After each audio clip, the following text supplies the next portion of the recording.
আগামী ১৩ জুন জাতীয় high school programming ও quiz প্রতিযোগিতার চূড়ান্ত পর্ব অনুষ্ঠিত হবে। ঢাকার ৩টি ভেন্যুতে এই প্রতিযোগিতায় অংশ নেবে আঞ্চলিক প্রতিযোগিতায় বিজয়ী ৮৩২ জন।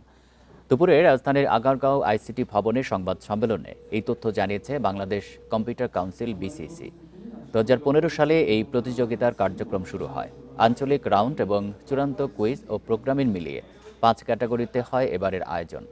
এর মধ্যে কুইজ ২ ক্যাটাগরিতে এবং সিনিয়র জুনিয়র ও হায়ার ৩ ক্যাটাগরিতে বিভক্ত করা হয় প্রোগ্রামিং প্রতিযোগিতা।